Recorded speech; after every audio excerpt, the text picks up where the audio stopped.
Minggu lalu kita sudah mulai di dalam pembahasan tentang pola kepemimpinan yang lahir di bangsa Israel, bahkan yang di dalam dunia. Jadi ya kita melihat sedikit tentang pola, dan kita melihat dua pola yang sudah lahir di dalam awal sejarah Alkitab. Yang pertama memang dari Allah sendiri. Dari Kejadian 1 ayat 1 kita baca bahwa pada mulanya Elohim, Allah. Dan Elohim adalah Tritunggal. Kata Elohim dalam tata bahasa Semitik yang sama Arab, Aram dan Ibrani, bahwa yang jamak itu mulai dengan 3, bukan 2. 2 itu 2, 1 tunggal. Jadi Allah memperkenalkan diri dari ayat pertama Alkitab sebagai Tritunggal. Dan itu menjadi nyata di dalam peranan Bapa yang berfirman, yang adalah Allah Anak, dan Roh Kudus melayang-layang di atas permukaan air. Jadi Allah Tritunggal. Nah, ini adalah dasar dari pola kepemimpinan majemuk, ketunggalan dalam keesaan. Jadi dari semula, dan itu sebabnya Allah juga berfirman, baiklah kita menjadikan manusia menurut gambar dan rupa kita. Jadi ini memang hati Allah, kerendahan Allah, visi Allah dari semula adalah untuk menghasilkan, terima kasih, untuk menghasilkan manusia yang menurut gambar dan rupanya sendiri. Keajaiban dari peristiwa itu atau ucapan dan rencana dan visi Tuhan itu adalah bila mana kita memikirkan kebesaran Allah.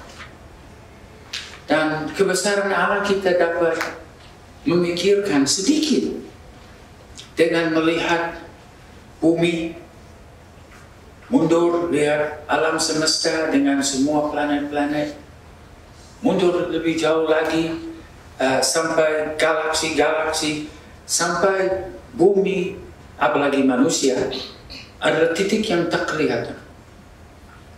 Tetapi justru ini adalah tempat yang Allah pilih, yang Allah ciptakan untuk mewujudkan kemuliaannya, untuk menciptakan persekutuan ilahi yang akan hidup bersama-sama dengan Dia untuk selama-lamanya.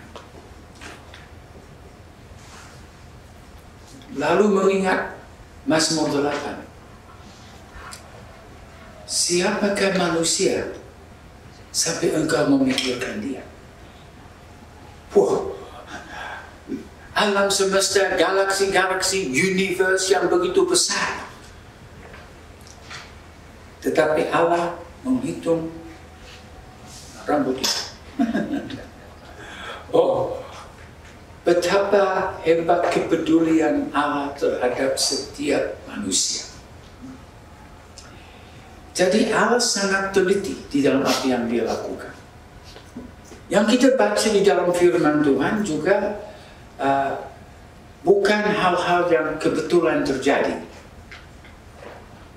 Hal-hal yang kita baca dan Allah catat di dalam firman Tuhan adalah supaya kita mengerti Dia dan mengerti rencananya dan pola kerjanya. Jadi kita sudah melihat sedikit minggu lalu tentang dua pola yang sudah mulai terwujud di awal Alkitab. Yang satu memang pola Allah sendiri yang kejamakan di dalam keesaan. Pola yang kedua lahir dari pemberontakan iblis, di mana 5 kali dia berkata, aku hendak naik. Nah, ini di dalam kesombongannya. Dia ingin membuat suatu struktur hierarkikal di mana dia ada di atas. Jadi yang paling di atas adalah setan. Nah, coba lihat.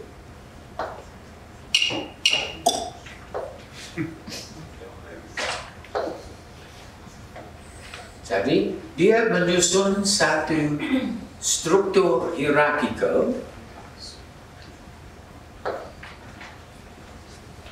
di mana di dalam tahapan-tahapan di bawah ada malaikat-malaikat dan akhirnya datang kepada manusia.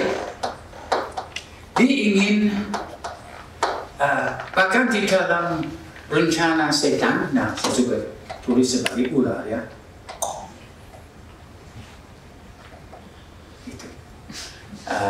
Karena si ular jadi setan. Nah, dia melahirkan pola begini dari awal.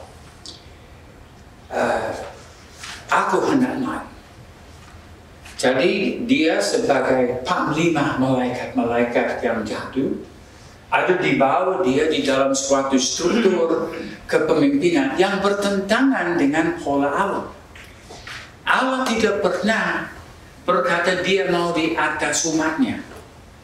Allah selalu mau di tengah-tengah umatnya. Allah mau membangun suatu persekutuan yang bersifat kekeluargaan, di mana kita bersekutu dan hidup di dalam kasih, bukan hidup di dalam hukum-hukum yang gaya di dalam si ular ini. Jadi sedikit kita sudah lihat itu minggu lalu, dan kita melihat bagaimana hal-hal itu mulai berkembang di dalam sejarah. Nah, yang ada di layar,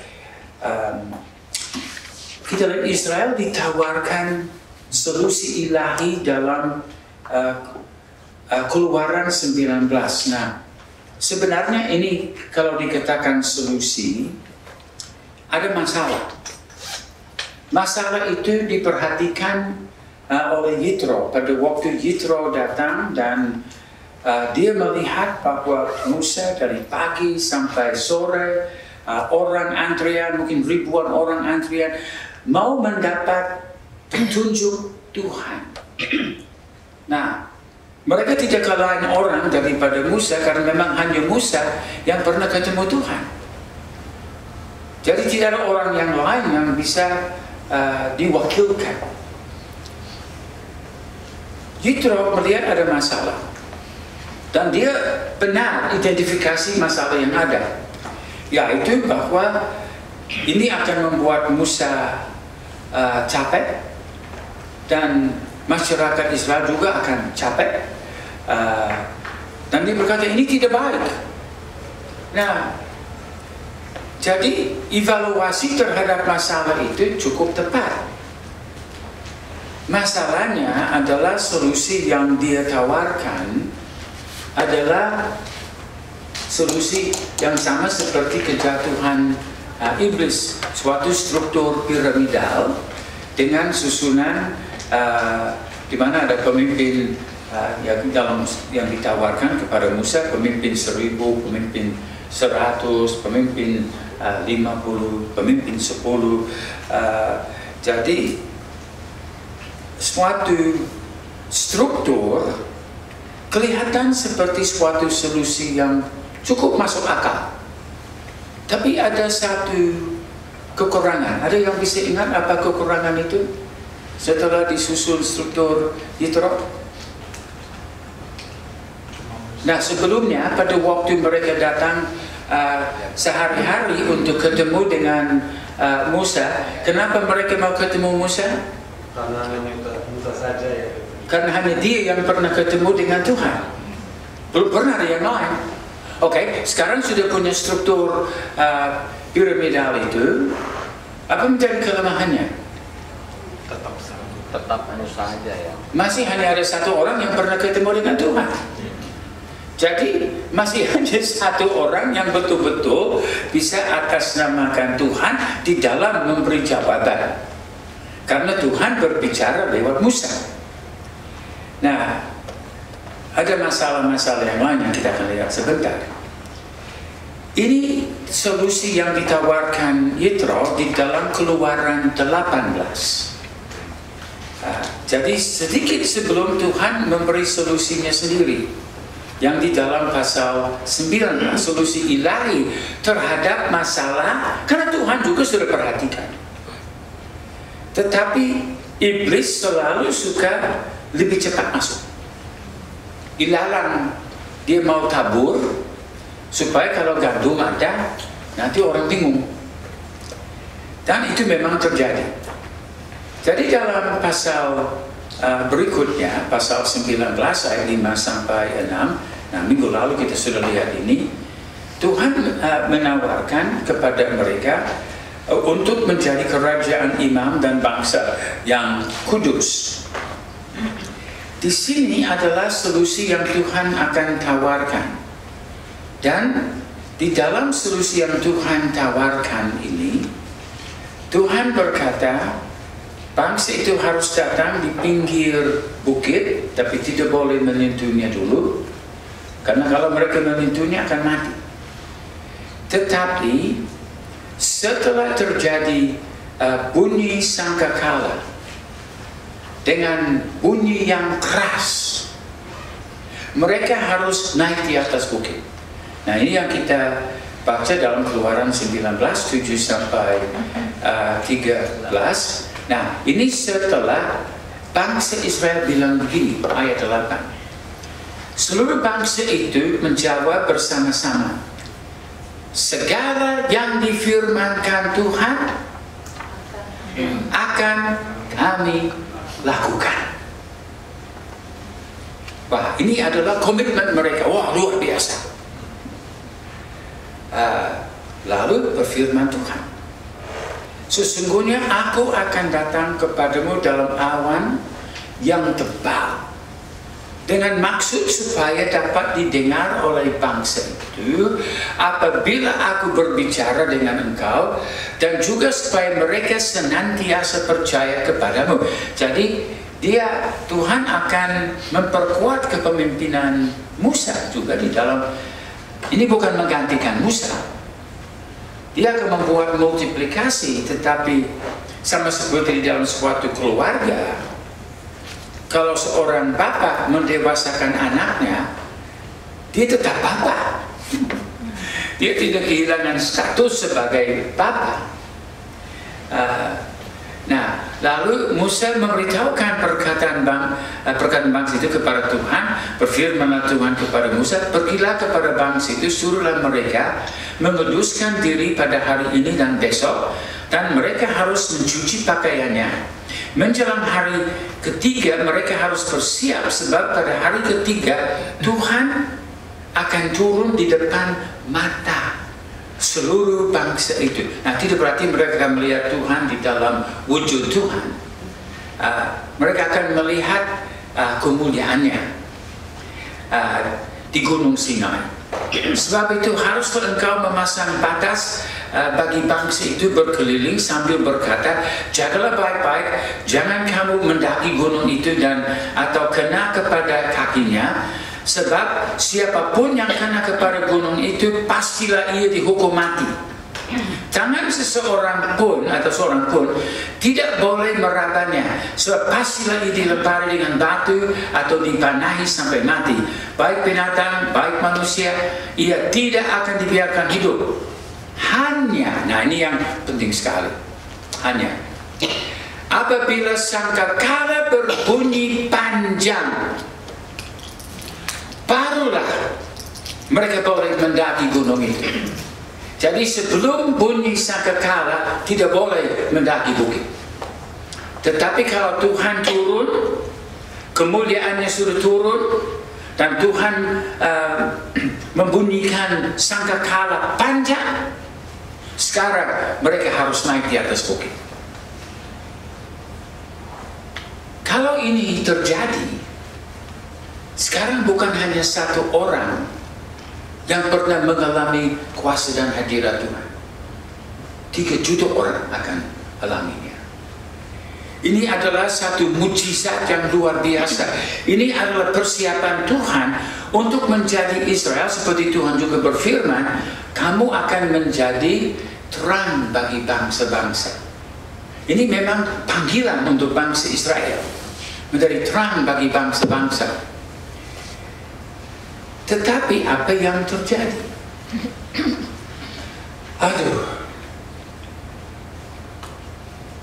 Bangsa Israel sekarang menolak. Nah, mereka barusan katakan, semua yang Tuhan firmankan akan kami lakukan. Tapi mereka menolak. Dan sekarang, mereka bilang, Musa, kamu pergi mewakili kami. Wah, ini memang tidak membuat Tuhan senang. Karena dulu satu Musa naik di atas bukit itu dan mengalami hadirat dan kemuliaan Tuhan di dalam semak yang berapi-api, dan dia diurapi sebagai raja, nabi, dan imam. Sekarang seluruh bangsa akan mendapat panggilan yang sama itu sebagai imam rajani atau kerajaan imam dan bangsa yang kudus dengan kuasa kenabian. Tetapi waktu mereka melihat kemuliaan Tuhan dan bukit itu bergoncang, dan mereka melihat kilat-kilat dan mendengar kuntur-kuntur, Musa, kami takut. Engkau saja yang pergi mewakili kami, dan engkau saja yang mendengar suara Tuhan. Waduh, ada apa yang telah terjadi dalam kehidupan mereka? Sampai sekarang mereka tidak mau lakukan seperti yang mereka bilang. Semua yang difirmankan Tuhan akan kami lakukan. Coba bilang hari pertama, ternyata hari ketiga mereka menolak. Ini baru beberapa hari. Kalau mereka sudah taat, bangsa Israel akan menjadi alat ajaib di dalam tangan Tuhan sebagai kerajaan imam, sebagai bangsa kenabian dengan suara Tuhan yang menjadi terang kepada bangsa-bangsa. Tetapi karena mereka tidak lakukan, bangsa Israel tidak pernah memenangkan satu bangsa pun untuk bertobat dan menjadi orang percaya. Itu kemudian di dalam perjanjian baru kita melihat bahwa panggilan yang ditawarkan kepada mereka ditawarkan kepada gereja. Dalam 1 Petrus 2 ayat 9. Ya, sebenarnya ayat 5 sampai ayat 11 di situ. Bahwa sekarang gereja ditawarkan. Dan ayat yang berkata Israel akan menjadi terang bagi bangsa-bangsa, di dalam Kisah Para Rasul, kalau tidak salah pasal 17, sekarang Paulus katakan bahwa ini adalah panggilan untuk gereja. Tapi jangan lupa, gereja adalah bagian dari Israel. Karena Israel yang sesungguhnya adalah semua orang beriman, seperti dalam Roma 9, 10, 11 menjelaskan bahwa semua orang yang lahir dari iman, mereka adalah Israel. Bukan orang yang lahir dari daging. Kalau satu Musa dulu mengalami begini, dan dia bisa menjangkau 3 juta orang lepas dari Mesir. Sekarang kalau 3 juta orang mendapat urapan yang sama, kira-kira berapa banyak orang yang 3 juta orang akan dapat membebaskan yang mempunyai urapan dan kuasa yang sama? Tapi mereka gagal di dalam hal itu. Sayang sekali. Lalu Tuhan jengkel dengan mereka. Jadi Musa sudah naik di atas bukit. Dan ini yang Tuhan berfirman kepada mereka. Keluaran 32, 10-11. Oleh sebab itu, biarkanlah aku supaya murkaku bangkit terhadap mereka, dan aku akan membinasakan mereka. Jadi bangsa Israel akan dibinasakan. Karena penolakan mereka, karena keras hati mereka. Lalu dia berkata kepada Musa, tetapi engkau akan kubuat menjadi bangsa yang besar. Lalu selanjutnya kita baca Musa mencoba melunakkan hati Tuhan. Sekarang dia berperan sebagai imam, menjadi perantara untuk menyelamatkan bangsanya dari hukuman mati. Sudah divonis hukuman mati oleh Tuhan, aku akan memusnahkan mereka, aku akan membinasakan mereka. Tetapi pada waktu Musa mendoakan dan melunakkan hati Tuhan, ada buah sulung penghukuman, karena pada waktu itu 3.000 jiwa tewas. Ini adalah hari Pentakosta pertama di dalam sejarah, di dalam zaman Perjanjian Lama. Mereka keluar dari Mesir, itu Paskah. Yang terjadi di Bukit Sinai itu Pentakosta. 3.000 jiwa tewas. Dan mereka mulai hidup di dalam penjara hukum Taurat yang Tuhan katakan akan berlangsung sampai Mesias datang. Nah, saya lebih senang dengan Paskah dan Pentakosta dalam Perjanjian Baru. Karena dalam Pentakosta pertama dalam Perjanjian Baru apa terjadi? 3.000 jiwa bertobat dan menjadi percaya. Daripada 3.000 jiwa tewas, lebih baik 3.000 jiwa bertobat dan percaya. Nah, jadi Tuhan berkata, ini lagi saya sudah. Hello.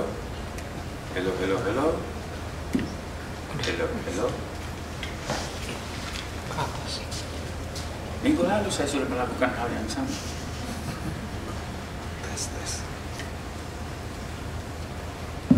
Tes. Ya, belum barjes sudah barjes. Ya, oke. Nah, jadi Tuhan berkata, aku akan membinasakan mereka. Lalu dalam Keluaran 32, 28 sampai 29 kita baca, tewaslah kira-kira 3.000 orang. Jadi kesempatan bagi bangsa Israel pada waktu itu hilang. Dan mereka masuk ke dalam zaman hukum Taurat, di mana mereka akan mempersembahkan korban-korban tiap hari, tiap minggu. Nah, karena sekarang mereka sudah mempunyai struktur piramidal seperti ini, dan mereka mempunyai kepemimpinan pola hierarkikal, dan ternyata dengan jutaan korban yang mereka persembahkan selama 1.500 tahun, karena 3 juta orang, ya taruhlah 800.000 kakak kalau tidak salah dari Alkitab sebut. Jadi 800.000 kakak dan masing-masing punya istri dan anak-anak, dari 3 juta orang adalah jumlah total. Jadi dari 3 juta orang itu memang dituntut harus membawa korban. Dan ada korban-korban yang dibawa tiap hari, tiap minggu, tiap bulan, tiap tahun, selama 1.500 tahun, dari zaman Musa sampai Kristus datang. 1.500 tahun. Jutaan, mungkin ratus juta korban. Tahu berapa banyak dosa dihapuskan dengan ratusan juta korban itu? Satu pun tidak. Dalam Ibrani pasal 10 itu jelas sekali dikatakan di situ, tidak ada satu dosa pun dihapuskan. Dan tidak satu orang yang disanggupkan mencapai kesempurnaan di dalam sistem yang sudah lahir di dalam nasihat Yitro itu, yang sudah dipraktekkan. Nah, jadi bagi bangsa Israel kesempatan itu hilang. Nah, dalam Galatia 3 ayat 19 kita diberitahukan kenapa hukum Taurat diberikan kepada bangsa Israel. Diberi hukum Taurat, khususnya kalau baca seluruh Galatia 3, ini sedang berbicara tentang peraturan-peraturan yang merupakan kutuk atas bangsa Israel. Dalam Galatia 3 ayat-ayat awal dikatakan Kristus telah menebus kita dari kutuk hukum Taurat. Lalu pertanyaannya, apakah maksudnya hukum Taurat? Ia ditambahkan. Ditambahkan karena apa? Oleh karena pelanggaran-pelanggaran. Nah, pelanggaran-pelanggaran itu memang ada cukup banyak, tapi mulai dari waktu mereka menerima nasihat Yitro dan tidak pernah bertanya kepada Tuhan, Tuhan, apakah ini dari Engkau? Mereka tidak pernah bertanya kepada Tuhan, mereka cuma terima saja. Apalagi dari Yitro, seorang Midian yang adalah bangsa yang Tuhan kutuk dan Tuhan mau musnahkan. Nah, kita lihat ayatnya sebentar. Karena itu seperti keras sekali. Bangsa Midian adalah bangsa yang menyewa Bileam untuk mendapat strategi untuk membuat bangsa Israel jatuh ke dalam dosa supaya dihukum Tuhan, untuk dimurtadkan. Jadi bangsa Midian adalah bangsa anti Tuhan yang Tuhan mau musnahkan total. Tapi ya, kita belum sampai ayatnya. Sebentar. Jadi kita melihat hukum Taurat ditambahkan oleh karena pelanggaran-pelanggaran. Itu mulai dari zaman Yitro, kemudian pada waktu mereka menolak suara Tuhan, pada waktu mereka sudah membuat komitmen semua yang difirmankan Tuhan akan kami lakukan, mereka menolak untuk naik di atas bukit. Jadi mereka melanggar perintah Tuhan. Lalu pada waktu Musa di atas, mereka lakukan apa di bawah? Karena api yang ditabur itu yang dituai. Yang ditabur oleh Yitro sekarang dituai di dalam bangsa Israel, dan bangsa Israel juga menjadi penyembah berhala.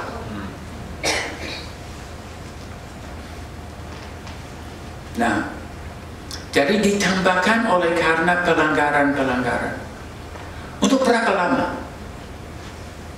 Di sini dikatakan sampai datang keturunan yang dimaksud oleh janji itu. Artinya sampai Mesias datang.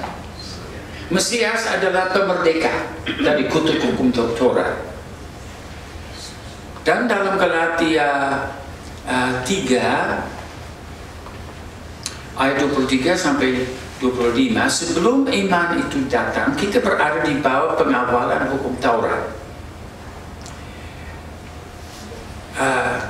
Dan dikurung. Nah, itu bahasa penjara itu, dikurung. Dikurung sampai iman itu telah dinyatakan. Sekarang iman itu, Yesus telah datang. Karena itu kita tidak berada lagi di bawah pengawasan penuntun. Jadi kita tidak lagi di bawah sistem hukum Taurat itu. Pintu penjara sudah dibuka. Hanya sayang sekali, bangsa Yahudi tidak mau keluar dari penjara. Malah mereka menjadi penganiaya terhadap Injil. Memang ada yang bertobat, dan begitu tahu yang 12 rasul, dan ada yang sejumlah orang yang lain yang bertobat dan menjadi percaya. Tapi sebagai bangsa, mereka mengeraskan hati dan tidak mau keluar. Sampai Paulus dikejar oleh orang-orang Kristen Yahudi yang masih pegang hukum Taurat untuk memprotes bahwa Paulus membawa orang bangsa-bangsa masuk ke dalam gereja Tuhan belum disunat dan belum taat kepada hukum Taurat. Itu sebabnya diadakan musyawarah Yerusalem di dalam Kisah 15. Nah, Jadi karena kejahatan di antara bangsa Midian, ini yang kita baca dalam Bilangan 31 ayat 3 sampai 17. Ini setelah Musa konsultasi dengan Tuhan, ya. Lalu berkatalah Musa kepada bangsa itu, baiklah sejumlah orang dari antaramu mempersenjatai diri untuk berperang supaya mereka melawan Midian untuk menjalankan pembalasan Tuhan terhadap Midian. Kemudian berperanglah mereka melawan Midian seperti yang diperintahkan Tuhan kepada Musa, lalu membunuh semua laki-laki mereka. Selain dari orang-orang yang mati terbunuh itu, mereka pun membunuh juga raja-raja Midian, yakni Ewi, Rekem, Sur, Hur, dan Reba, kelima raja Midian. Juga siapa lagi yang dibunuh? Bileam, ini Nabi. Nabi Bileam bin Beor dibunuh mereka dengan pedang. Maka sekarang bunuhlah, ini perintah Tuhan, bunuhlah semua laki-laki di antara anak-anak mereka, dan juga semua perempuan yang pernah bersetubuh dengan laki-laki haruslah kamu bunuh. Yang boleh hidup hanya, ini lagi saya. Rupanya sudah kuasa urapan di tanganku terlalu kuat. Jadi kita melihat murka Tuhan terhadap Midian itu besar sekali. Midian memang bangsa yang berusaha untuk menghancurkan rencana Tuhan di dalam bangsa Israel. Kalau kita melihat perintah ini, siapa juga harus mati. Bunuhlah semua laki-laki. Kira-kira siapa lagi yang harus mati? Yitro laki-laki atau enggak? Oh, dia lah. Berarti termasuk Yitro yang seharusnya kena ini. Tapi kita sudah tahu di dalam sejarah bangsa Israel tidak taat lagi. Mereka tidak membunuh habis-habisan. Itu sebabnya beberapa generasi berikut apa terjadi? Di zaman Gideon, ini Midian lagi yang membuat serangan untuk memusnahkan umat Tuhan. Dan Tuhan lagi yang harus kirim Gideon dengan tentara 300 orang untuk melawan puluhan ribu.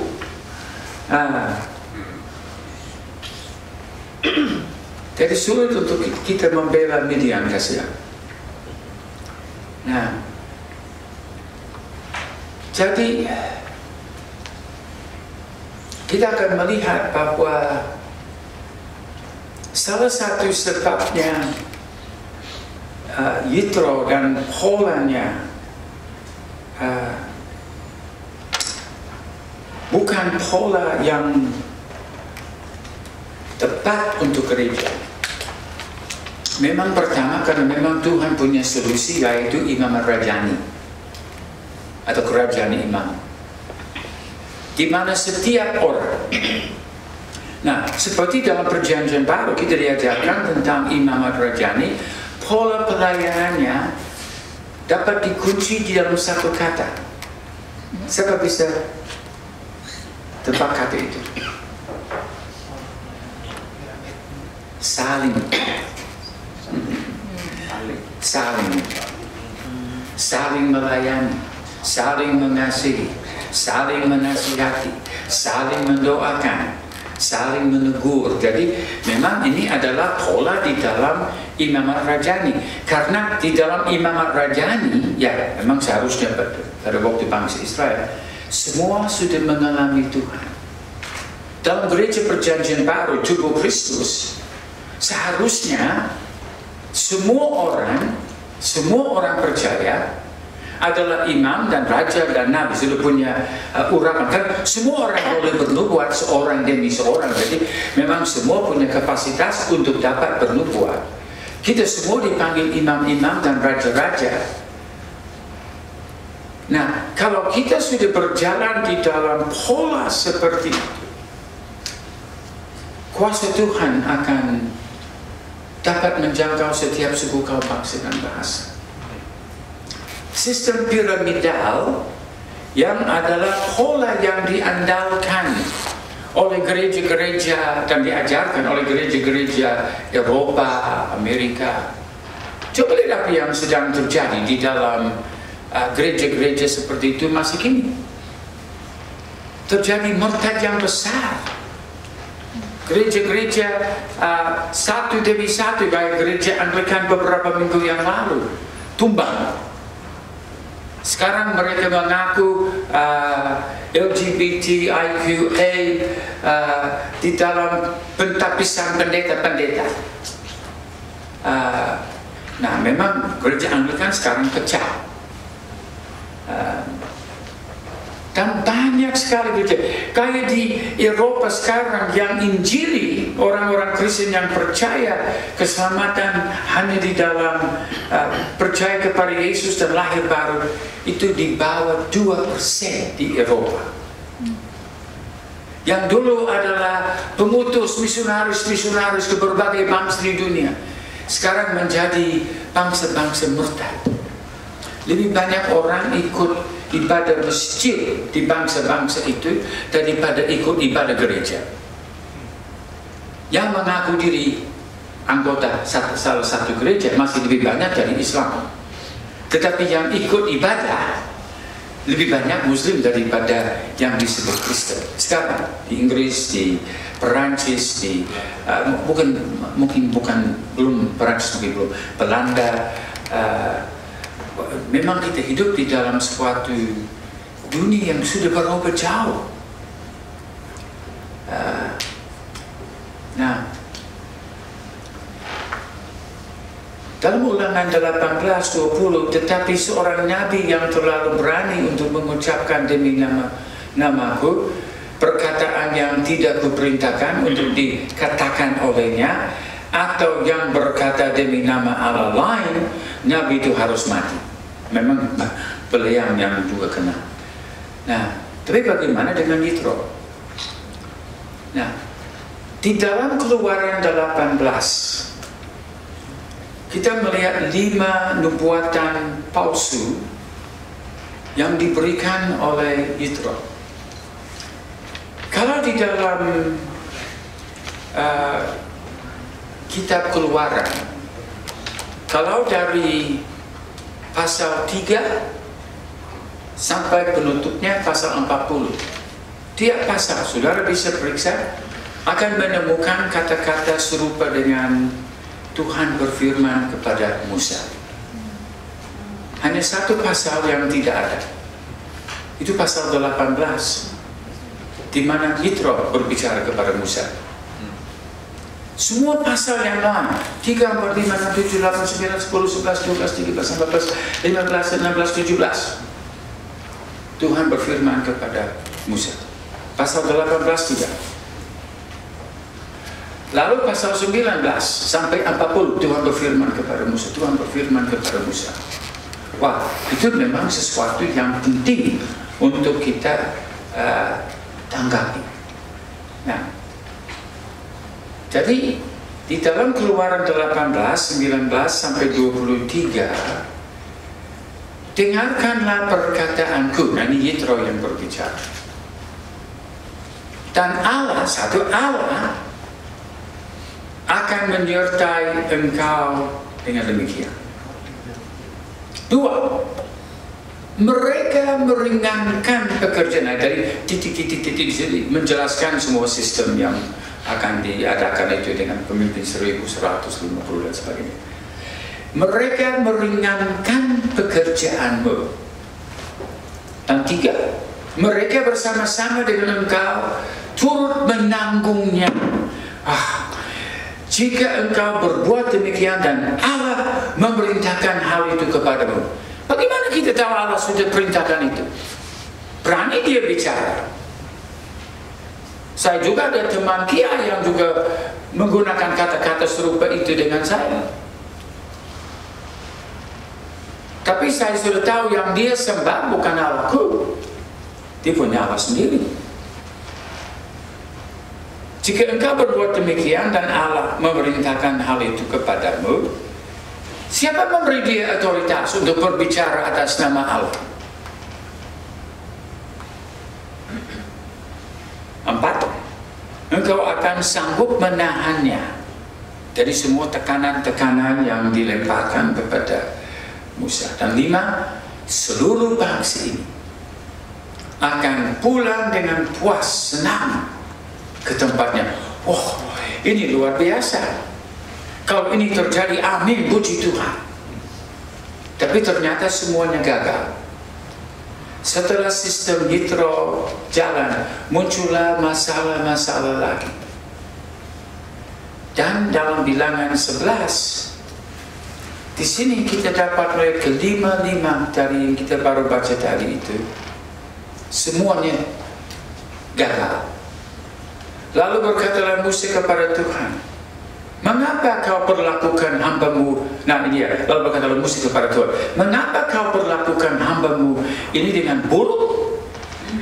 Dan mengapa aku tidak mendapat kasih karunia di matamu, sehingga engkau membebankan kepadaku tanggung jawab atas seluruh bangsa ini? Bukankah baru dijanjikan akan ringan? Dia tidak sendirian. Lalu Musa melanjut, akukah yang mengandung seluruh bangsa ini? Atau akukah yang melahirkannya, sehingga engkau berkata kepadaku, pangkulah dia seperti pak pengasuh memangku anak yang menyusu, berjalan ke tanah yang kau janjikan dengan sumpah kepada nenek moyangnya. Dari manakah aku mengambil daging untuk diberikan kepada seluruh bangsa ini? Sebab mereka menangis kepadaku dengan berkata, berilah kami daging untuk dimakan.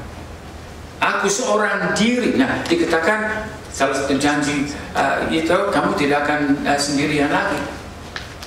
Aku seorang diri, tidak dapat memikul tanggung jawab. Tadi dikatakan akan ringan, sekarang sudah terlalu berat. Aku seorang diri tidak dapat memikul tanggung jawab atas seluruh bangsa ini, sebab terlalu berat bagiku.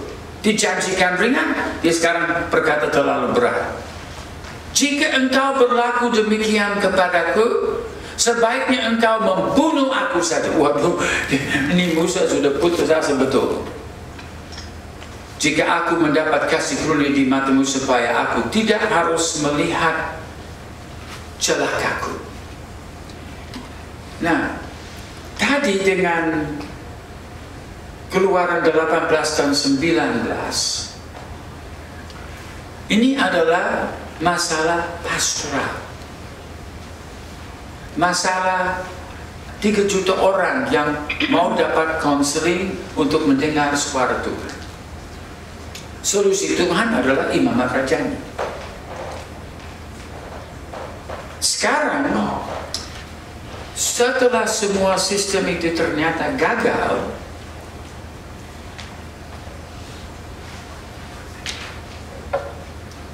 sekarang Tuhan memberi solusi di dalam kepemimpinan. Bilangan 11, 16, 17.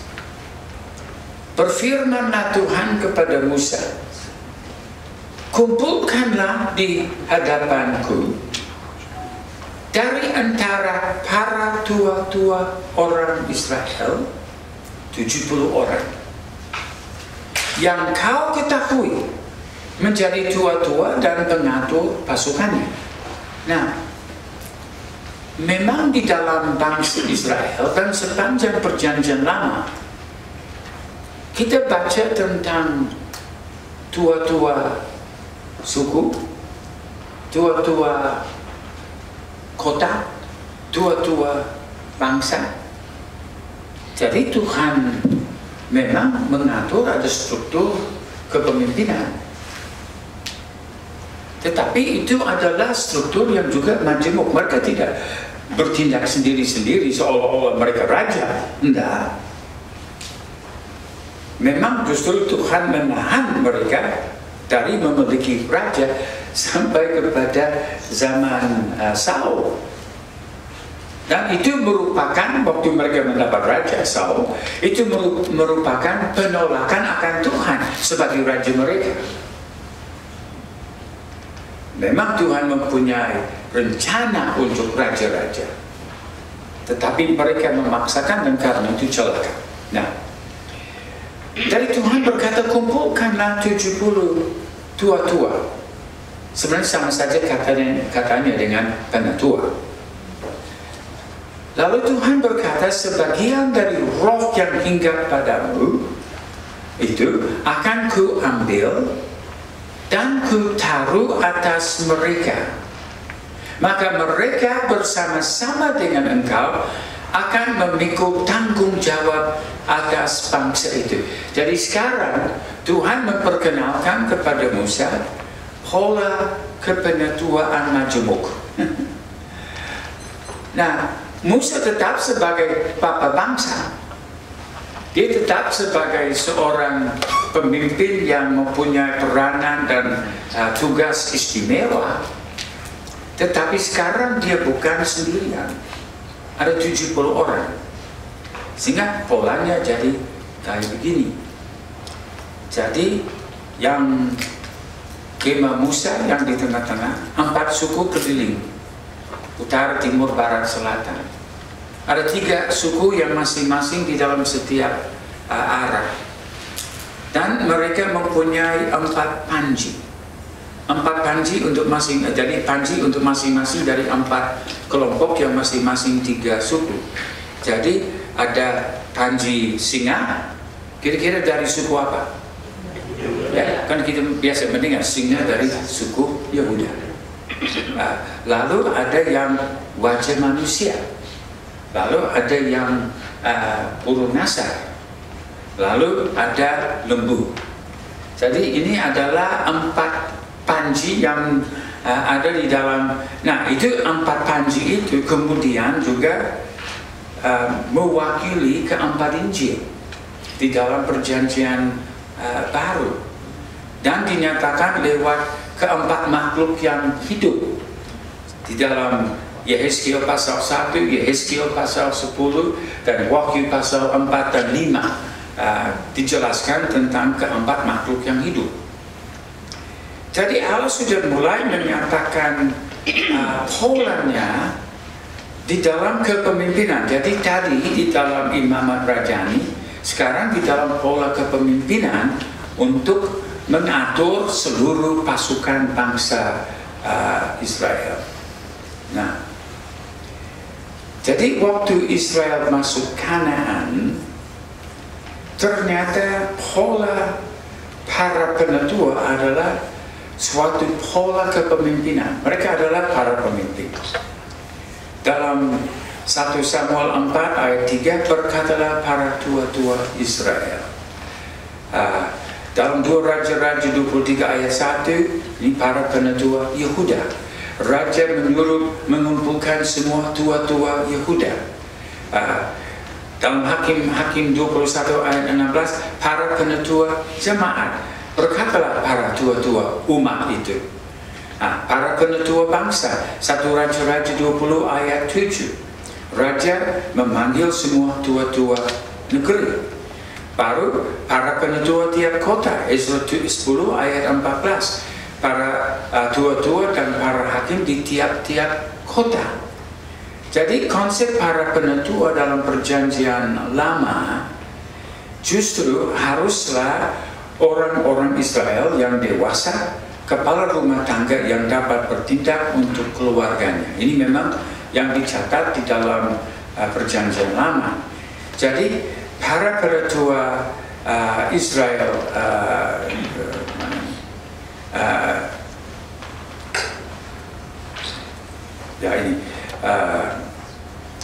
saya punya komputer ya. Jadi para penatua, siapa mereka? Mereka adalah orang yang dikenal memiliki kemampuan mengatur pasukan dan yang dipenuhi urapan Roh Kudus. Nah, ini persyaratan dalam zaman perjanjian lama. Nah, jadi mereka di dalam tugas-tugas mereka bukan orang independen. Mereka adalah bagian dari tim. Tapi tidak semua orang yang mempunyai tugas di tempat yang sama senantiasa. Sama seperti orang-orang Lewi di dalam bait suci atau kemah Musa, ada yang diberi tugas untuk membersihkan kaki dia. Ada yang diberi tugas untuk membawa minyak tiap pagi dan tiap petang ke dalam rumah Tuhan. Ada yang harus membersihkan halaman luar. Ada yang harus membersihkan debu di bawah mezbah korban. Jadi ada yang juga harus mengatur tali-tali yang mengikat halaman luar. Jadi mereka masing-masing mempunyai tugas. Tetapi mereka bukan diktator atas satu tugas. Mereka adalah bagian dari tim dan mereka akan harus bekerja bersama-sama supaya seluruh rumah Tuhan itu dapat dilayani dengan baik. Mungkin saya juga dapat samakan dengan kayak di dalam jemaat lokal, ya kita punya PKS. Mereka bukan orang independen, mereka bagian dari tim. Karena dengan beberapa penatua tidak mungkin satu penatua misalnya dibagikan 50 komsel untuk dia melayani tiap minggu. Nah mungkin. Jadi memang diambil orang, ya kita menyebutnya PKS. Itu PKS tidak akan ditemukan di dalam Alkitab. Nah kata-kata itu. Tetapi prinsip di dalam kepemimpinan kita melihat di sini. Jadi ada berbagai jenis tua-tua di dalam bangsa Israel. Di dalam bangsa, di dalam bagian suku, di dalam jemaat, di dalam kota. Jadi memang ada tugas-tugas yang berbeda-beda. Salah kita kalau kita menganggap bahwa mereka pemimpin tunggal. Mereka bukan pemimpin tunggal.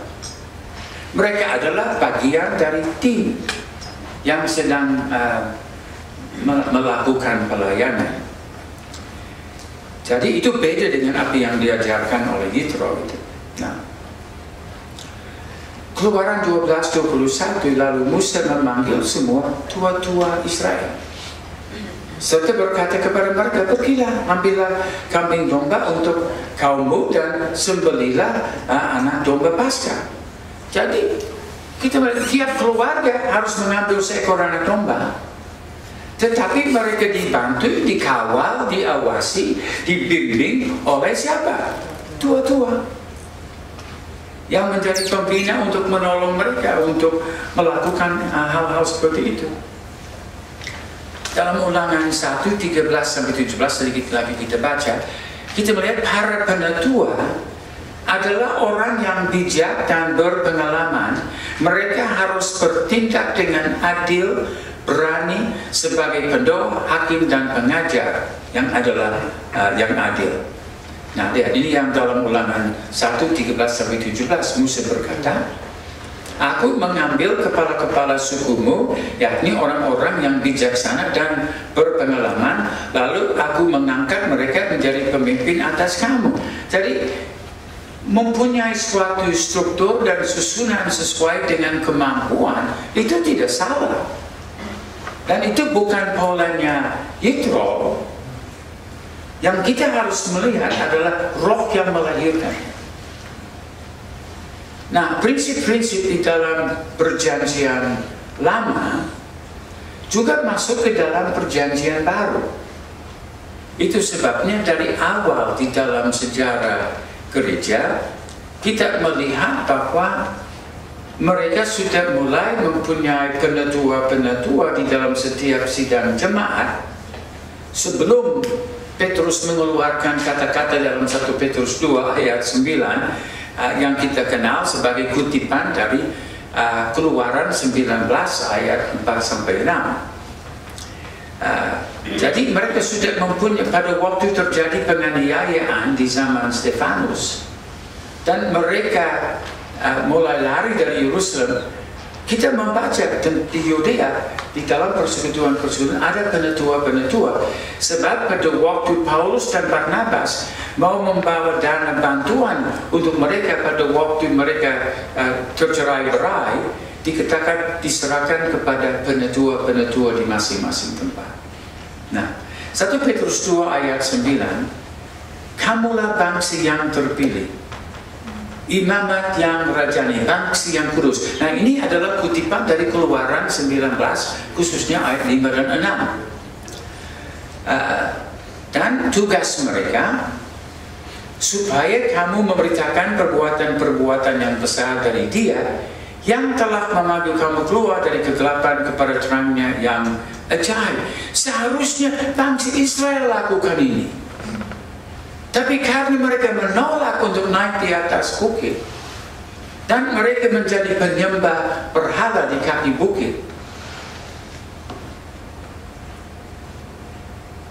mereka tidak menjadi kerajaan imam atau imam raja. Itu diganti. Kita bisa baca di dalam kitab Bilangan, juga imamat, bahwa yang seharusnya menjadi imamat adalah anak-anak sulung dari tiap suku. Tetapi karena pada waktu mereka menyembah berhala itu, dan pada waktu Musa turun dan dia memberi perintah tentang pembunuhan yang menghasilkan yang 3.000 orang itu, yang bersedia lakukan hanya suku Lewi. Karena itu suku Lewi diangkat untuk menjadi imamat ganti ke-12 suku yang seharusnya menjadi imamat. Jadi daripada imamat rajani atau kerajaan imam diganti dengan suku imam. Di dalam gereja perjanjian baru, mereka dipanggil menjadi imam rajani, kerajaan imam. Tetapi kalau kita melihat di dalam sejarah gereja, peralihan sudah mulai terjadi di dalam abad kedua dan ketiga dan sampai abad keempat sudah lengkap. Bahwa gereja Tuhan meninggalkan konsep kerajaan imam dan mereka mengimplementasi bagi suku imam, disebut pendeta, dan jemaat disebut apa? Awam. Artinya apa? Bodoh. Nah, itu bukan prinsipnya Tuhan. Jadi kecenderungan manusia selalu adalah kembali kepada kedagingan. Itu kecenderungan kita. Coba kalau saudara membuat komitmen untuk berdoa sepanjang malam, mungkin mulai jam 10, mau berdoa sampai jam 4 pagi. Jadi jam 10 sudah mulai berdoa. Jam 10.30 tiba-tiba ada roh tidur, roh ngantuk yang turun. Saya tahu karena saya pernah alami. Saya dengan waktu saya di sekolah Alkitab dengan siswa yang lain, kami membuat komitmen malam ini kita akan berdoa sepanjang malam untuk suatu kegerakan rohani terjadi. Dan sebagai persiapan, kami sudah pastikan untuk beberapa hari kami tidur cepat dan supaya betul-betul segar. Habis 1 jam kami sudah kembali ke tempat tidur. Wah, memang kami kecewa, tetapi nggak tahu kenapa ada roh ngantuk yang turun di atas kita. Memang kecenderungan kedagingan yang dipermainkan kuasa kegelapan, tidak mau kita bertekun di dalam doa. Mungkin kalau kami sudah membuat suatu penerobosan dengan bertekun, mungkin kami sudah melihat mujizat terjadi. Tetapi pada waktu kami merasa capek, lebih baik kita tidur saja, baru kita pulang. Apa kalian pernah alami serupa itu? Betul.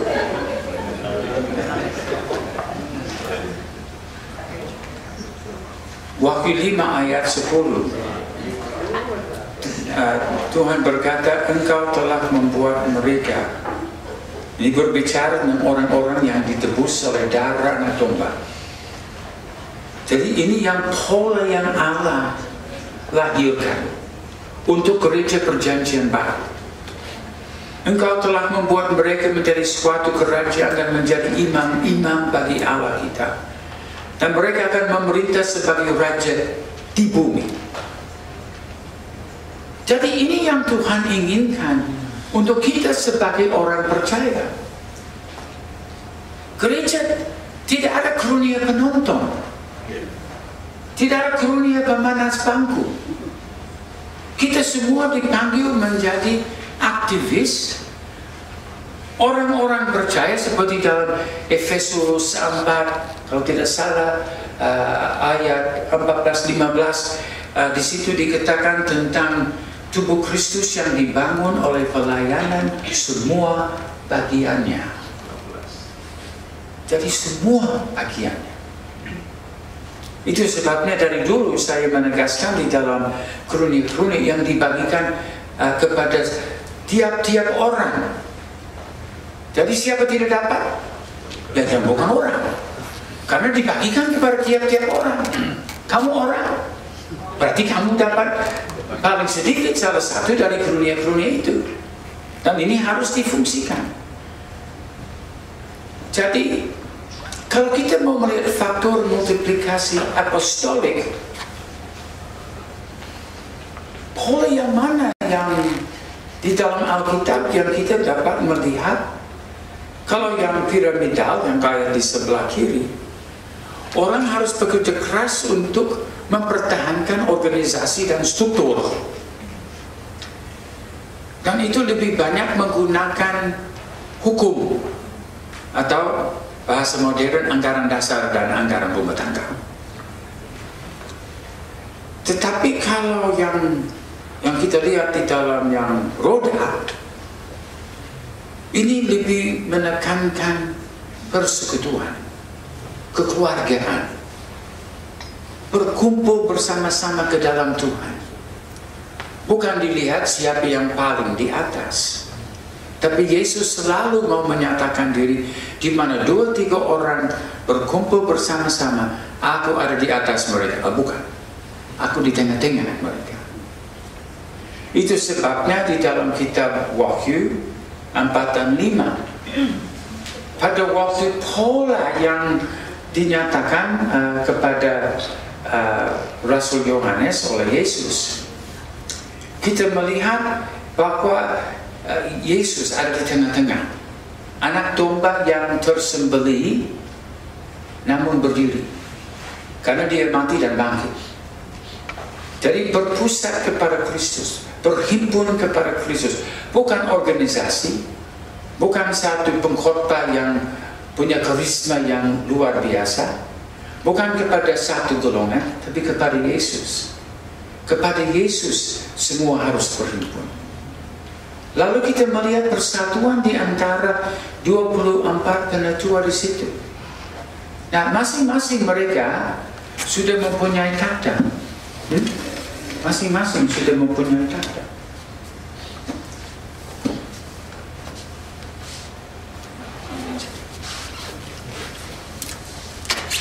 Masing-masing mempunyai mahkota.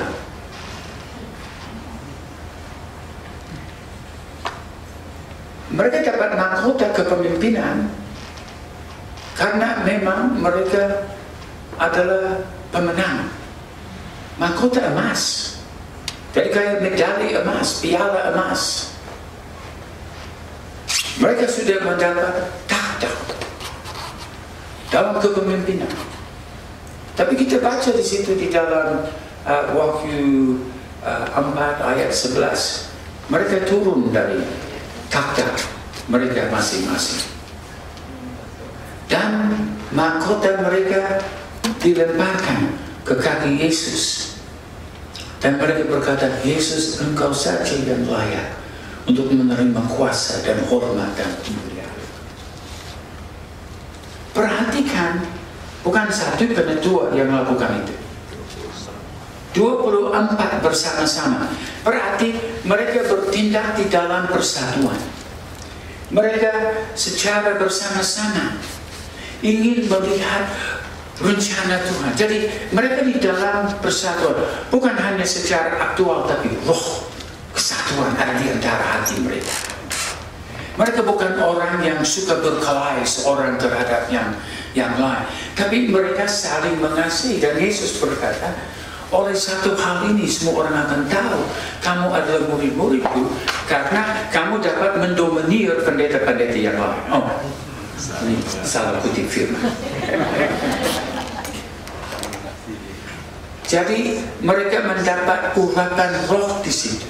7 roh Allah, artinya itu adalah kuasa Roh Kudus yang tak terbatas. Mereka pakaian putih, pakaian kekudusan, mahkota kemenangan. Mereka disebut imamat rajani, bukan cuma 24 itu, keseluruhan umat. Dan mereka menyanyikan dalam pujian dan penyembahan suatu nyanyian yang baru. Lalu di situ kita lihat firman dibuka. Meterai dibuka untuk mengungkapkan kebenaran-kebenaran. Fokus mereka juga amanat agung. Mereka berkumpul dari setiap suku, kaum, bangsa, dan bahasa. Ini adalah pewahyuan pola yang Tuhan berikan kepada Rasul Yohanes yang dicatat untuk kita sebagai gambar pembangunan tubuh Kristus. Nah, saya sudah mencari gereja seperti itu. Saya belum temukan. Halo. Ini saya dalam kapal.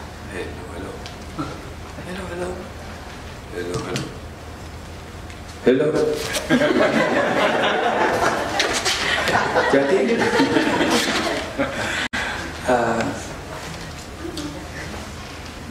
ini konsisten dengan semua yang kita lihat sepanjang dari kitab Kejadian sampai kepada kitab Wahyu. Bahkan pada waktu diatur penyembahan yang disebut menurut ibadat Daud, di dalam pujian dan penyembahan di dalam rumah Tuhan, mulai dari pondok Daud sampai ke Bait Suci Salomo. Apa ingat itu bahwa harus ada rombongan 12 orang yang masing-masing 1 jam harus melayani di dalam rumah Tuhan. Nah, orang katakan kenapa cuma 12 orang? Mungkin 12 orang masuk ke dalam pondok Daud sudah sesak. Kan itu satu tenda yang kecil. Jadi itu lebih bersifat konsep. Tetapi setiap jam, boleh katakan ganti-gantian. Dikatakan ada bapak, ibu, anak-anak yang tua, yang muda, dan bersama-sama mereka menyembah Tuhan 24 jam sehari. Lalu satu kali di dalam pelayanan Yesus dengan murid-muridnya, ada murid-murid yang sedikit ambisius, ingin punya posisi lebih tinggi. Bahkan ibu mereka juga mendorong mereka. Nah, kisah ini bisa dibaca di dalam Matius 20 ayat 25 sampai 26, Markus 10 42 sampai 44. Yesus memanggil mereka lalu berkata, kamu tahu? Ini setelah mereka sudah minta posisi sebelah kiri sebelah kanan Yesus. Kamu tahu bahwa pemerintah bangsa-bangsa memerintah rakyatnya dengan tangan besi, dan pembesar-pembesar menjalankan kuasanya dengan keras atas mereka? Tidaklah demikian di antara kamu. Barang siapa ingin menjadi besar di antara kamu, hendaklah ia menjadi pelayanmu. Jadi Yesus telah menolak sistem yang ditawarkan Yakobus dan Yohanes untuk menjadi. Nah, kalau baca di dalam Matius dan Markus, murid-murid yang lain marah sekali pada waktu itu. Nah, siapa yang paling berdosa? Murid-murid yang marah-marah karena tersinggung, atau Yakobus dan Yohanes yang ingin mengatasi yang lain? dua-duanya. yang murid-murid yang lain juga salah. Seharusnya mereka punya iman lebih besar dari itu dan berkata, ya kalau itu yang Yesus inginkan, semua yang Yesus inginkan itu baik.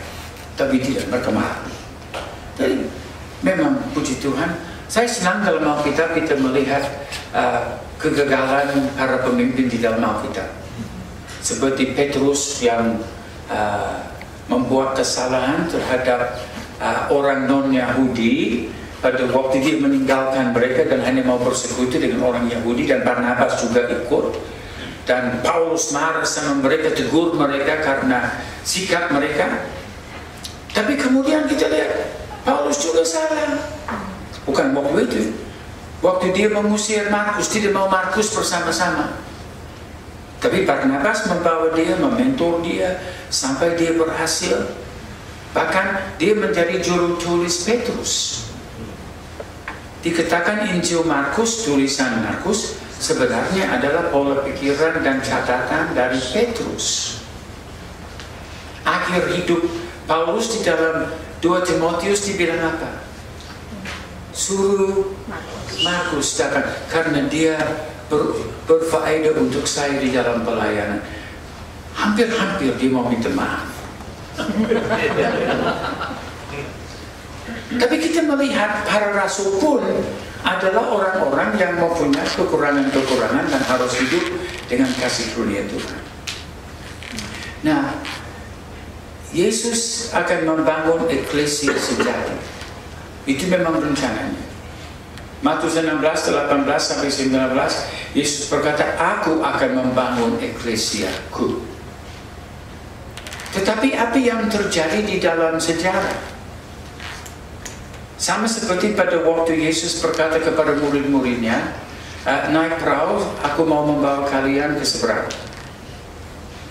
Yang dilakukan murid-murid apa?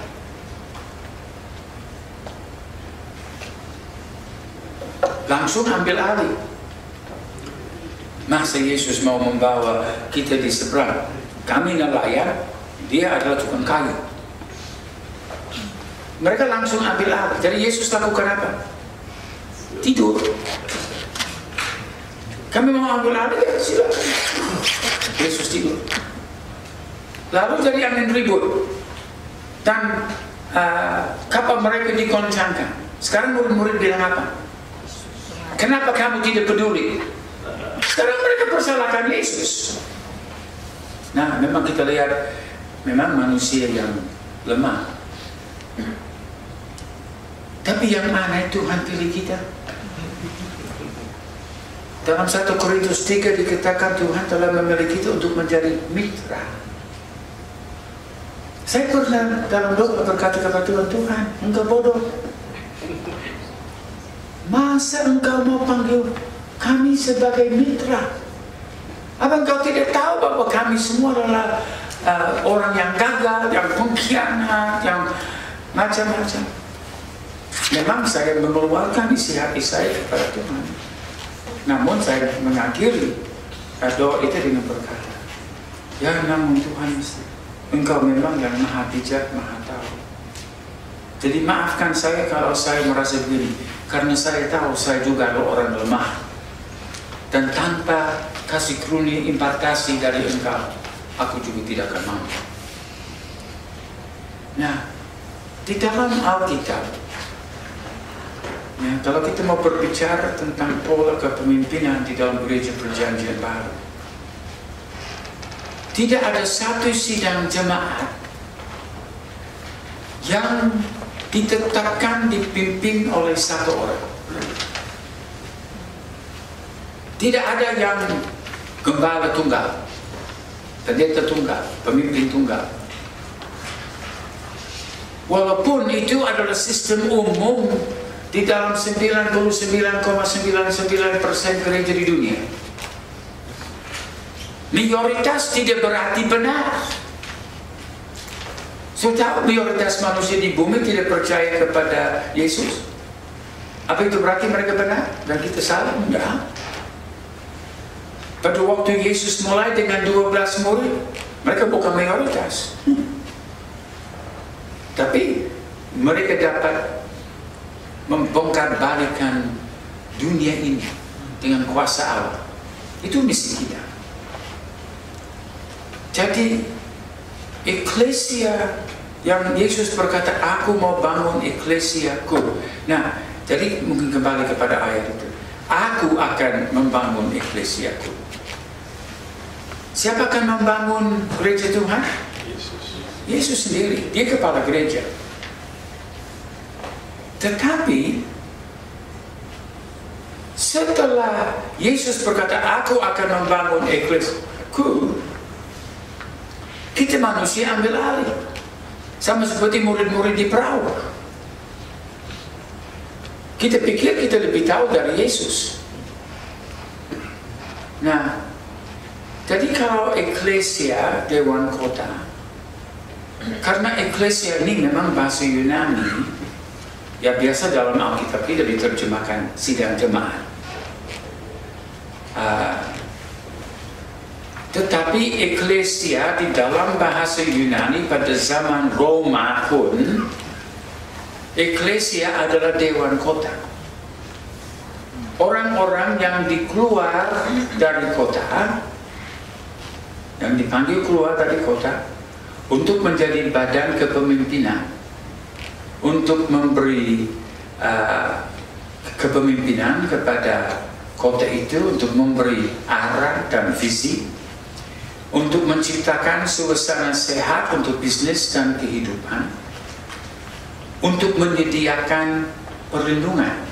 Ini memang adalah tugas eklesia. Ingat pada waktu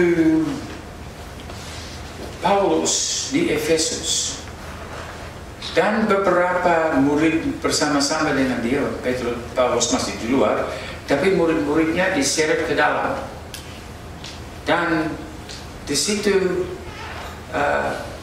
ribuan orang sedang bersorak-sorai, besarlah Artemis orang Efesus.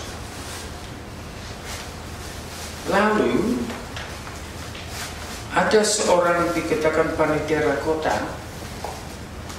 berdiri dan dia bilang apa kepada mereka? Bahasa Yunani di situ bagus sekali. Dia kata, ini adalah eklesia yang ilegal. Jadi kumpulan mereka seolah-olah mereka dewan kota, tapi menggunakan kata eklesia, padahal ini bukan orang-orang Kristen. Dan disebut eklesia. Jadi kata yang sudah biasa di dalam dunia pada zaman itu yang dipakai oleh Yesus. Jadi, nah Yesus tidak mau membuat saingan. Memang eklesia adalah boleh dikatakan tua-tua kota. Yang Yesus ingin bangun di dalam umatnya, jadi jemaatnya sebagai eklesia, adalah dewan kota yang secara rohani yang akan menjadi pelindung bagi kota. Jadi untuk memberi arah dan visi, menciptakan suasana sehat untuk bisnis yang jujur dan kehidupan yang baik, dan untuk menyediakan perlindungan bagi kota itu, khususnya di dalam bidang rohani. Jadi para pemimpin boleh disebut sebagai kabinet Allah, para penetua sekota. Nah, di dalam kota di mana saya tinggal di Melbourne, itu disebut Kayala, tapi Kayala adalah bagian dari satu kota lebih besar yang disebut Shepparton. Sekarang kami sedang di dalam suatu usaha mempersatukan semua pendeta dari semua golongan gereja di Shepparton untuk menjadi kabinet ilahi di kota Shepparton, dan sedang di dalam perencanaan sekarang untuk dibuat video di mana setiap sidang jemaat pendetanya akan berkata, we are one.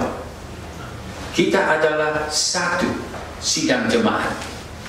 Hanya ibadahnya di alamat-alamat yang berbeda, tapi kita satu gereja. Jadi kita ingin merebut kontrol secara rohani di atas kota supaya memberi perlindungan kepada kota, karena kota itu banyak sekali masalah narkotik, banyak pencurian, bahkan pembunuhan. 15% dari masyarakat di situ adalah Muslim. Jadi kita sudah tahu, kita sebagai orang Kristen, dan kalau dilihat dari jumlah orang yang ikut gereja setiap hari Minggu di antara semua gereja di dalam kota yang sekitar 25.000 orang, yang ikut ibadah sekitar 2.000 orang. Jadi dirasakan karena perpecahan di dalam gereja. Karena yang pendeta yang satu tadi, aku mau yang paling yang jadi terhebat, yang satu aku mau jadi yang terhebat. Karena itu makin banyak orang meninggalkan gereja. Mereka sudah bosan dengan perkelahian seperti itu di dalam gereja dan pergumulan orang yang mau merebut kekuasaan. Ini bukan gereja Tuhan seperti itu. Gereja Tuhan adalah family, keluarga, persekutuan, orang-orang yang ditebus yang memang tidak layak, tapi oleh kasih karunia Tuhan kita diterima oleh kasih Allah. Nah, jadi dalam kabinet ilahi ini para penetua adalah para pemimpin eklesia rohani di dalam kota. Jadi kepenetuaan ialah gaya hidup Allah yang diekspresikan melalui para pemimpin yang hidup sebagai teladan bagi jemaat. Sistem piramidal tidak cocok untuk itu. Sistem di mana kita berkumpul kepada Yesus dan kita turun dari takhta, menyerahkan mahkota di kaki Yesus, dan kita izinkan Yesus menjadi Tuhan di dalam jemaatnya. Di situ kita dapat mengekspresikan gaya hidup Allah. Bagaimana Bapa tunduk kepada Anak dan Roh Kudus, Roh Kudus tunduk kepada Bapa dan Anak, dan Anak tunduk kepada Bapa dan Roh Kudus. Mereka hidup Tritunggal. Ini contoh bagaimana. Itu sebabnya Yesus berkata, dengan satu hal ini semua orang akan tahu kamu adalah murid-muridku, karena kamu saling mengasihi. Bukan karena punya struktur susunan organisasi gereja yang paling hebat. Bukan itu yang akan membawa atau memberi jawaban kepada masyarakat yang sedang mencari jawaban atas masalah-masalah hidup. Rumah tangga sudah goncang, anak dengan orang tua berkelahi.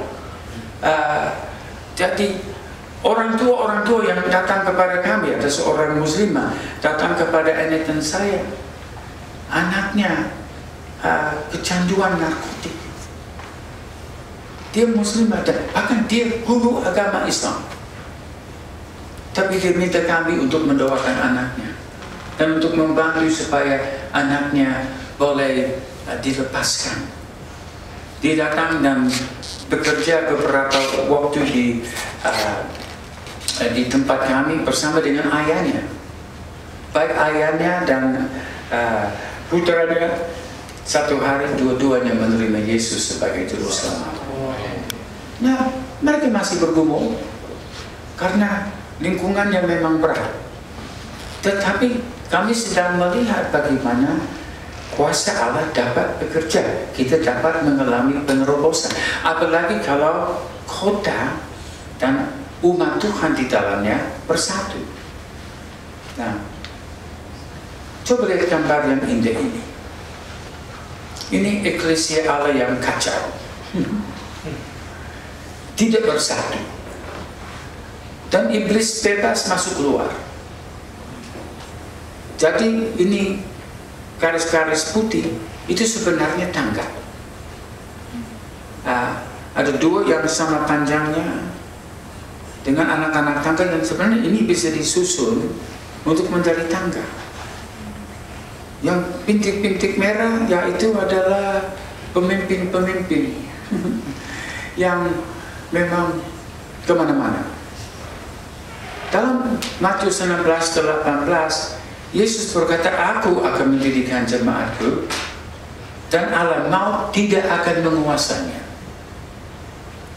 Perhatikan, aku akan mendirikan jemaatku dan alam maut tidak akan menguasainya. Kalau bahasa Yunani lebih terfokus lagi, dikatakan bahwa alam maut tidak tahan terhadapnya. Jadi bukan seolah-olah gereja yang mengalami serangan, tapi alam maut yang mengalami serangan. Dan alam maut tidak akan bisa bertahan. Kepadamu akan kuberikan kunci kerajaan surga. Ayat 19, api yang kau ikat di dunia ini akan terikat di surga, dan api yang kau lepaskan di dunia ini akan terlepas di surga. Dalam Hosea 2 ayat 5-6, kita melihat bahwa Tuhan menceraikan Israel. Jadi kalau orang berkata Tuhan membenci perceraian, memang dia membenci perceraian, tapi dia melakukan. Dia menceraikan bangsa Israel. Israel waktu itu disebut sebagai istrinya. Tapi Tuhan menceraikannya bukan supaya membuangnya, tapi untuk masuk ke dalam suatu tindakan berusaha menyelamatkan kekasihnya dan membawanya kembali. Aku akan mendekat jalannya dengan duri-duri. Tuhan sudah ceraikan, tetapi dia membawa pagar, dia jadi bisa lari kemana-mana. Dan dia mendekat jalannya dengan duri-duri, mendirikan pagar tembok, mengurung dia sehingga dia tidak dapat menemui jalannya. Dia akan mengejar para kekasihnya, tapi tidak akan mencapai mereka. Jadi ini adalah usaha Tuhan supaya terjadi pemulihan di dalam umatnya. Dia akan mencari mereka, tapi tidak bertemu dengan mereka. Maka dia akan berkata, aku akan pulang kembali kepada suamiku yang pertama, sebab waktu itu aku lebih berbahagia daripada sekarang. Artinya dia mau membawa mereka kepada pertobatan supaya mau kembali kepada Tuhan. Lihat juga dalam Yesaya 62 ayat 6-7. Di atas tembok-tembokmu, hai Yerusalem, telah kutempatkan pengintai-pengintai. Nah, ini termasuk penetua-penetua, pemimpin-pemimpin, pendoa-pendoa. Perhatikan yang dikatakan di sini. Sepanjang hari dan sepanjang malam, mereka tidak akan pernah berdiam diri. Hai kamu yang harus mengingatkan Tuhan kepada Sion. Kenapa kita harus mengingatkan Tuhan kepada Sion? Bukan dia sayang Sion? Kenapa Tuhan berkata bahwa kita harus mengingatkan dia? Janganlah kamu tinggal tenang, dan janganlah biarkan Tuhan dia tinggal tenang sampai ia menegakkan Yerusalem dan sampai ia membuatnya menjadi kemasyhuran di bumi. Artinya hati kita sebagai orang percaya bukan untuk merebutkan posisi-posisi di dalam suatu struktur organisasi. Itu yang membuat saya jengkel dengan beberapa golongan gereja di Indonesia. Bikin musyawarah besar dan calon-calon pemimpin membeli suara, dan mereka macam-macam main uang untuk coba dipilih sebagai pendeta yang paling hebat. Itu bukan pendeta, itu upahan. Ini justru sebabnya gereja-gereja kehilangan kuasanya. Tapi kalau kita di dalam persatuan dan kita mendukung para pemimpin supaya para pemimpin betul-betul menjadi suatu kabinet Allah, baik di dalam jemaat, di dalam wilayah kota, di dalam bangsa. Biarkanlah dia tinggal, jangan biarkan dia tinggal tenang sampai ia menegakkan Yerusalem dan sampai ia membuatnya menjadi kemasyhuran di bumi. Saya mendengar lagu Indonesia Penuh Kemuliaan, saya senang sekali lagu itu, tapi saya selalu berbisik di hati, itu omong kosong. Karena kita tidak mau praktekkan. Mau menyanyi, mau merasa enak-enak. Tetapi kita tidak seperti bangsa Israel. Naik di atas bukit, kamu akan menyaksikan kemuliaan Tuhan. Tuhan berkata, misalnya Wahyu 4:5, ini adalah polaku. Ayo, praktekkan. Kamu akan melihat kemuliaan Tuhan. Bonda. Seolah-olah kita lebih hebat dan lebih tahu dari Tuhan. Dalam Ester 2 ayat 11 dan ayat 21, kita melihat seorang Mordekai. Mordekai, dia rindu sekali untuk melihat anak buahnya Ester berhasil. Dan dia menjaga. Dia datang di pintu gerbang untuk jaga betul-betul. Tapi di situ, dia mendengar komplotan untuk membunuh raja. Dan karena itu dia dapat menyelamatkan kehidupan raja. Dia juga mendengar bahwa orang-orang yang serupa itu juga mau membunuh semua orang Yahudi. Dia juga membongkar apa yang mereka lakukan. Dia penjaga di pintu. Tiap-tiap hari berjalan-jalan Mordekai di depan pelataran balai perempuan itu untuk mengetahui bagaimana keadaan Ester. Mordekai duduk di pintu gerbang istana raja. Dia orang yang mempunyai komitmen yang luar biasa. Nah, perhatikan ayat ini. Orang yang tak dapat mengendalikan diri adalah seperti kota yang roboh temboknya. Jadi umat Tuhan pada waktu mau merobohkan pola yang Tuhan berikan di dalam gerejanya, misalnya para penetua, pola kelima jawatan, pelayanan dari kuasa urapan Roh Kudus dan karunia-karunia Roh Kudus. Orang yang hanya mau supaya kita mengikuti pola struktur duniawi dengan akal-akal manusia. Seperti ini, orang yang tak dapat mengendalikan diri, yang seperti kota yang roboh temboknya. Dan yang begitu, tidak lagi ada